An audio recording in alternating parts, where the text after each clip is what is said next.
El edificio de la Almudena de la Ciudad Universitaria, actualmente Facultad de Educación de la Universidad Complutense de Madrid, constituye un lugar emblemático cargado de historia. Con más de 90 años, ha albergado diferentes iniciativas y proyectos educativos, el último de ellos, la inauguración de la primera hiperaula universitaria de España. Pero, ¿cuál ha sido su bagaje histórico desde sus inicios a principios del siglo XX hasta nuestros tiempos hipermodernos? La construcción que actualmente se levanta al noreste de la ciudad universitaria y que constituye la Facultad de Educación de la mencionada universidad comienza en el año 1928 a través de la donación de sus terrenos por parte del rey Alfonso XIII. La cesión del espacio se produjo en vista a la construcción de un orfanato para niños y niñas huérfanos de médicos, que sería financiado por el Colegio de Médicos de Madrid.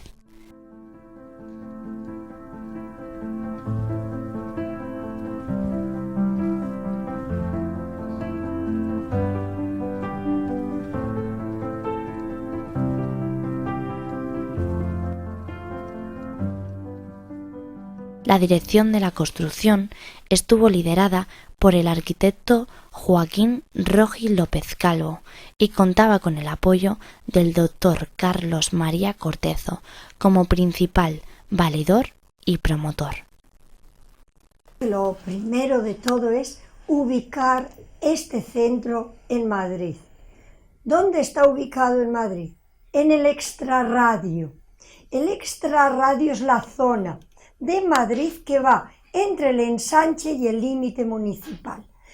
En el extrarradio, a partir de 1919, en que se realiza la primera vía de metro, que va de Sol a Cuatro Caminos, esta zona va a ser una zona que se revaloriza mucho. Se van a construir unos colegios. ¿Quién va a ir a ese colegio? Pues van a ir los huérfanos, los hijos de médicos colegiados. Eso sí, al alumnado que se trae aquí se exigía también que tuviera un rendimiento académico. Los primeros huérfanos llegaron a instalarse en el edificio cuando la construcción estaba aún sin terminar.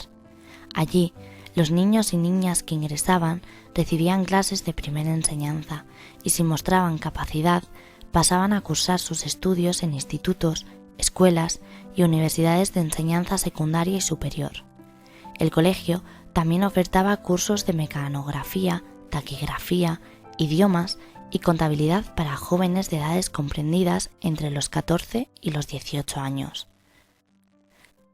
Sin embargo, ciertos problemas en el patronato y un contexto de inestabilidad política y económica hicieron inviable la continuidad de este centro hacia 1935. Aquí estamos en una zona muy difícil en la contienda bélica, en la guerra civil, porque aquí tiene lugar la batalla de Madrid. Es zona de frente de guerra y toda esta zona quedó muy mal parada, igual que todo el barrio de Argüelles y todo lo que está alrededor de aquí. Como era de esperar, el conflicto supone el comienzo de un largo tiempo de decadencia de la propiedad.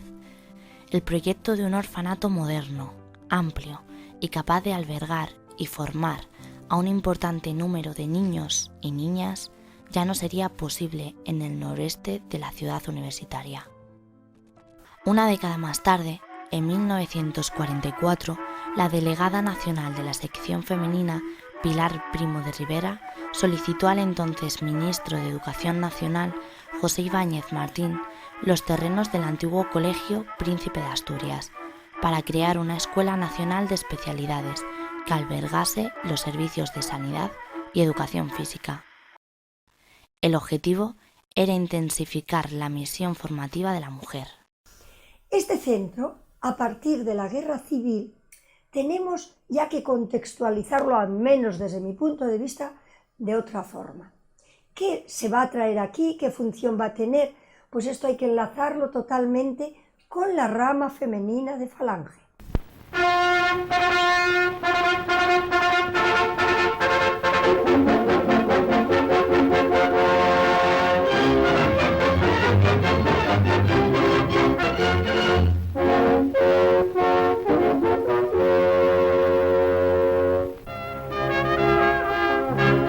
Durante la inauguración de la Escuela de Especialidades Julio Ruiz de Alda y del Colegio Mayor Santa María de la Almudena, la delegada nacional de la sección femenina Pilar Primo de Rivera, la secretaria nacional y las regidoras de la organización saludan a su excelencia al jefe del Estado, que en compañía de ministros y otras autoridades preside el acto en la ciudad universitaria de Madrid.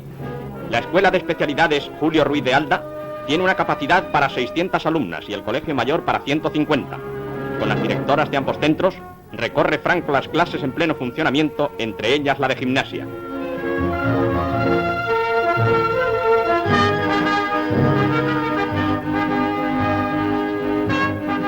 Los cursos duran 2 o 3 años y a las clases pueden asistir afiliadas o no a la organización. Cuentan también los centros formativos con piscinas y campo de deportes. Era la única escuela que había en España para hacerse profesora de educación física. Pese a ser un colegio del régimen del movimiento, no había control ideológico de ningún tipo. Ni te preguntaban para venir aquí qué pensabas, ni había después actividades que estuvieran en línea con las actuaciones que desarrollaba el movimiento en aquel entonces. A pesar de que se han hecho muchas críticas a las connotaciones políticas que ha tenido los estudios de educación física en esa época, mi experiencia personal es que a mí no me han inducido a nada. En la clausura del curso de la Escuela Nacional de Especialidades Julio Ruiz de Alda, las alumnas de la sección de hogar realizan una interesante exposición de los trabajos efectuados con toda clase de vestidos, muñecas, bordados y labores.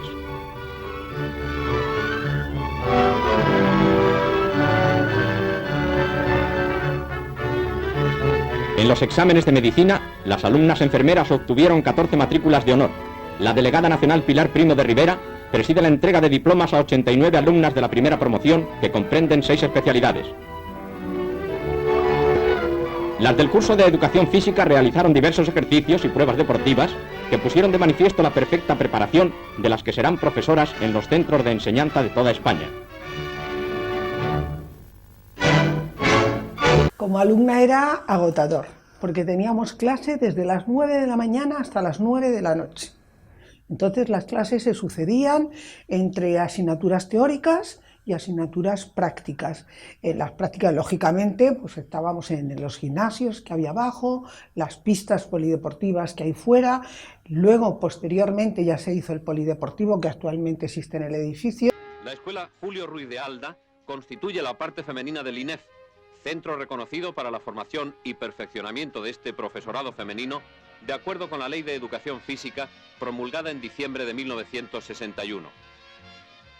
Se presta gran atención a los juegos y asimismo se imparten clases teóricas y prácticas sobre distintos deportes, bien de carácter individual, en los que se compite principalmente contra el crono y la cinta métrica, o en aquellos en que el deportista se agrupa formando equipo.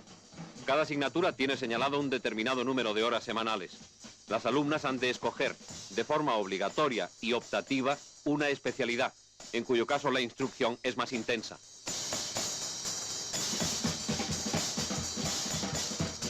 Si el conocimiento de todos los deportes es imprescindible, el dominio de la gimnasia es fundamental para una futura educadora. Por eso el mayor número de horas de clase está dedicado a esta disciplina, ya que es preciso conocer a fondo todo tipo de tendencias, desde la clásica educativa hasta la gimnasia moderna, practicada con todo tipo de aparatos manuales. Yo tuve la suerte de tener en este centro al teórico más importante que ha tenido este país en el ámbito de la educación física, que fue José María Cajigal, y también a un historiador también muy importante, ya no solo en España, sino casi en el mundo, acerca del deporte, que fue Miguel Piernavieja. Eran las figuras más importantes en el ámbito del deporte, las que aquí daban clase.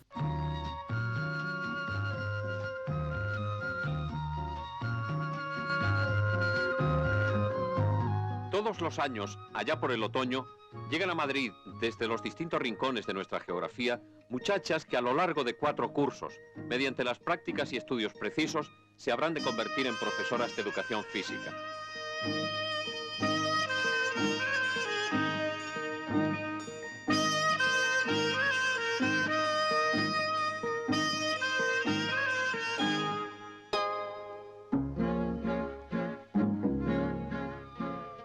Varios son los requisitos que se necesitan para ingresar en esta escuela de la sección femenina del movimiento, y entre ellos el de estar en posesión del título de bachiller superior y tener aprobado el COU o el curso preuniversitario. La indispensable aptitud física requerida para la práctica de los deportes se acredita a cada aspirante después de pasar un exhaustivo reconocimiento médico. Las clases teóricas de los diferentes cursos tienden al mejor conocimiento de la persona y obedecen a un plan de estudios cuyas principales asignaturas están agrupadas en dos grandes bloques: las biológicas, en las que destacan anatomía, y la fisiología y las psicopedagógicas. Asimismo, se incluyen las materias básicas necesarias para la formación integral de las alumnas. La formación que se daba no se centraba solo en el hecho, digamos, del contenido científico de las materias, sino que también pues, se enseñaba a formar a la persona desde un punto de vista educativo y de una formación como ciudadanos, pero de una manera yo creo que bastante completa. Sí que es verdad que había una cuestión un poco diferente en el sentido de lo que hoy en día es unos estudios, ¿no?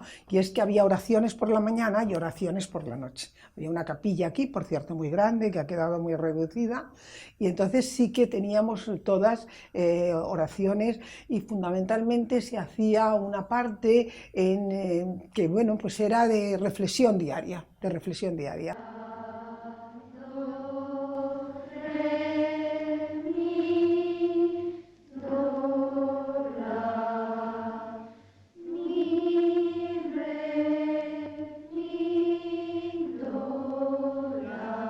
Especial atención se dedica a perfeccionar los ejercicios basados en la libre expresión corporal.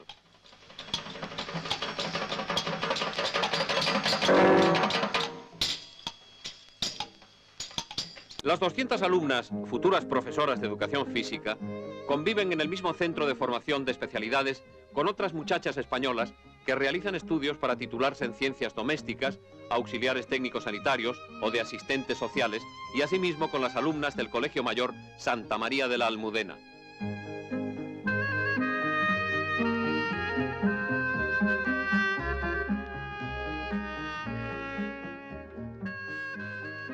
Pues mira, había en la parte delantera, esta que tenemos enfrente, estaba el Colegio Mayor.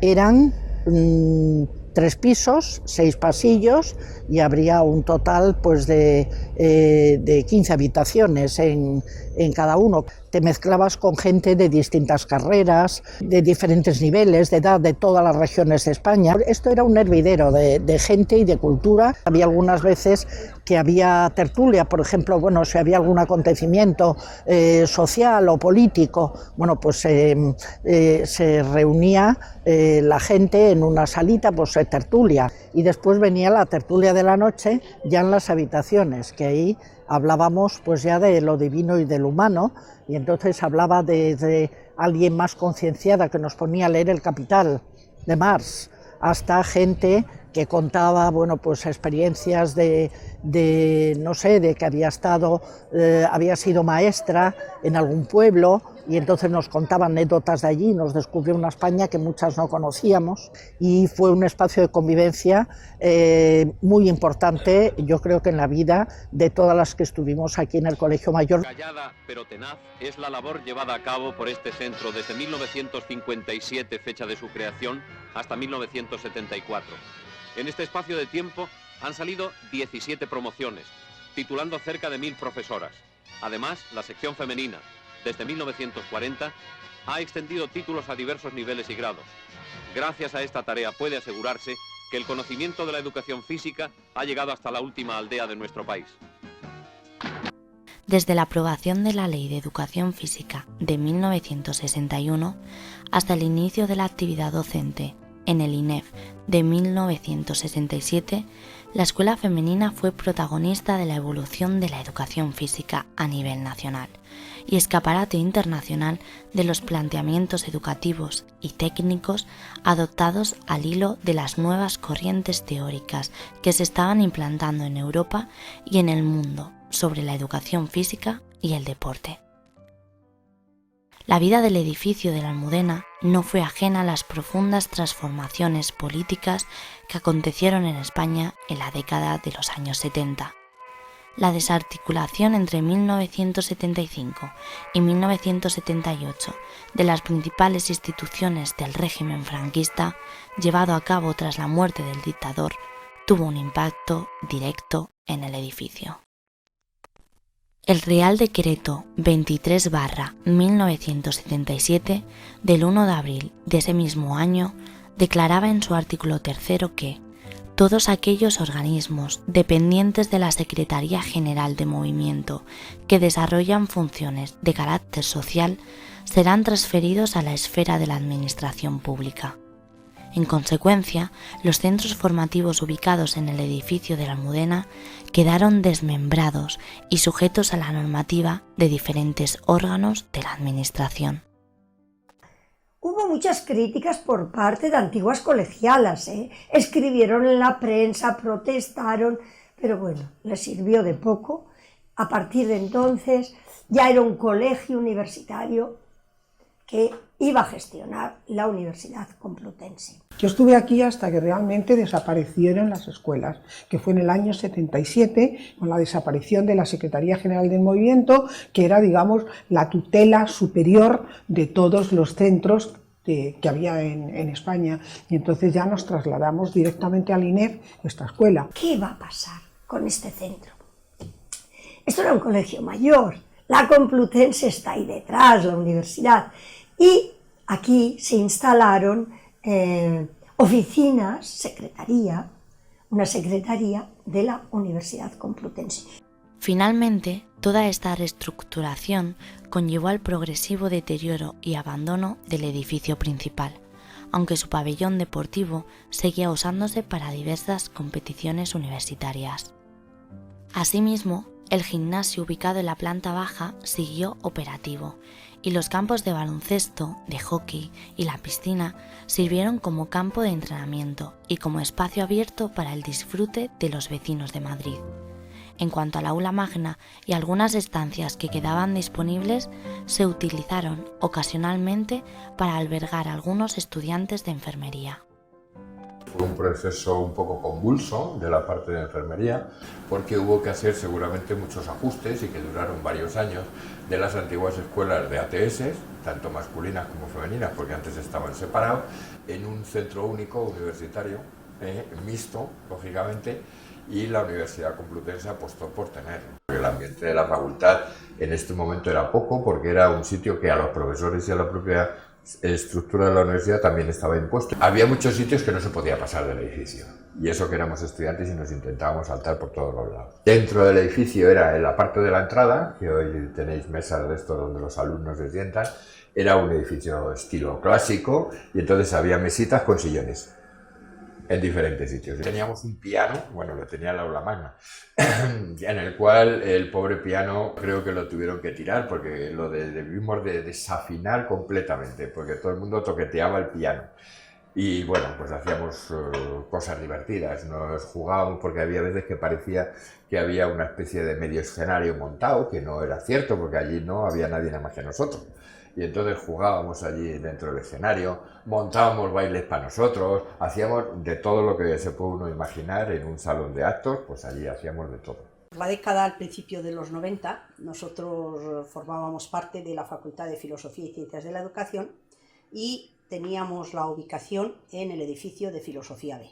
Cuando pasamos aquí a este edificio, se sale un decreto rectoral por el que se desgaja, por una parte, la Facultad de Ciencias de la Educación de la Facultad de Filosofía y se decide que se fusionen con las escuelas del magisterio, que en aquel momento eran Pablo Montesinos, María Díaz Jiménez. Posteriormente, sobre el 91-92, se generó una comisión gestora que empezó a trabajar para formar la actual Facultad de Educación, Centro de Formación del Profesorado. Yo precisamente pertenecía a la comisión gestora, que establecimos un poco las pautas y demás para poder después llegar a unas elecciones de lo que sería la actual Junta. Esto motivó muchas complicaciones, puesto que el grosso fundamental del profesorado en número eran mayoritariamente los de las escuelas de magisterio, de tal manera que los que procedíamos de la sección de Ciencias de la Educación de la antigua Facultad de Filosofía y Ciencias de la Educación, pues éramos un número reducido, más o menos como 80, frente a unos 200 y pico que eran los de las escuelas de magisterio que se fusionaban aquí. Hubo mucho debate, yo lo recuerdo de esos años, hasta que en los años 90, por fin, porque esto ya se iba gestando, se decidió hacer una facultad de educación con lo que era la sección de pedagogía, las dos escuelas de magisterio pertenecientes a la Complutense y también el Instituto de Ciencias de la Educación, el ICE. El Instituto de Ciencias de la Educación era un organismo, en principio autónomo independiente, que tenía su sede en otro sitio, etc. Pero cuando sacaron el decreto de la fusión de las escuelas y de la sección de Ciencias de la Educación, pues se pretendió que el ICE formara parte de la facultad. Hay que tener en cuenta, con respecto a la historia del edificio, que efectivamente el ICE formó parte en este edificio, estuvo ubicado en este edificio y desarrolló sus actividades en este edificio. Yo creo, desde mi punto de vista, que fue un gran acierto traer aquí la Facultad de Educación. Yo diría con luces y sombras. Entonces fue cuando efectivamente esta facultad pues pasa a denominarse Facultad de Educación, Centro de Formación del Profesorado, porque era uno de los elementos que se consideraba muy relevante dentro de lo que sería una facultad de educación. Yo creo que también compartir profesores que procedían de la antigua sección de la educación, formados como pedagogos o como educadores, de aquella otra que han sido formados más en un ámbito más profesionalizante del magisterio, etcétera, creo que ha enriquecido, sin ninguna duda, la formación de nuestros estudiantes. Los profesores que tuvimos para nosotros eran grandes profesionales, teníamos profesores con mucho nombre. Víctor Santiuste, Narciso García Nieto, Arturo de la Orden. Entonces, estar ahí cerca de personas tan importantes era, pues eso, nos imponía bastante. Cuando los ves en la televisión o los ves en los libros sobre que todo. Ahora trabajas, pues dices, oye, que a mí me ha dado clase. Es verdad que las clases eran, pues eso, como muy magistrales y demás. No había, ¿verdad?, todas las cosas que tenéis ahora, los ordenadores, la pizarra digital. Tuvo que hacer unas reformas correspondientes para poder construir las aulas, los despachos, etcétera, etcétera. Que estaba en obra, estaba prácticamente todo vallado, con andamios y demás. Entonces tampoco nos parecía que era un edificio bonito, ni mucho, estaba tapado, no sé. Cuando había que hacer trabajos, pues íbamos a esta biblioteca, que era muchísimo más pequeña que la que vosotros tenéis, muy, muy pequeña. Por eso a veces teníamos que bajar al edificio de filosofía, porque allí había muchísimo más material que aquí. La cafetería estaba junto a la piscina cubierta. Cuando estabas pidiendo algo en la barra y tal, pues estabas viendo a la gente nadar y estaba el olorcillo del café mezclado con el cloro de la piscina y bueno, era diferente. Yo eso lo recuerdo mucho más que cualquier otra cosa. Pero nosotros sabemos que este centro, como no nació para facultad, pues sigue acarreando deficiencias en lo que es la estructura del edificio. ¿Por qué? Porque había nacido con otros fines. Lejos queda ya, aunque no en el olvido, el proyecto originario de hace más de 90 años de crear un orfanato modélico para niños y niñas huérfanos de médicos, o el proyecto de la Escuela de Especialidades de la sección femenina. Yo creo que es fundamental que hagamos hincapié en esta formación, desde mi punto de vista básica, para esta casa, para esta facultad, pero también para la comunidad y, ¿por qué no?, para el país.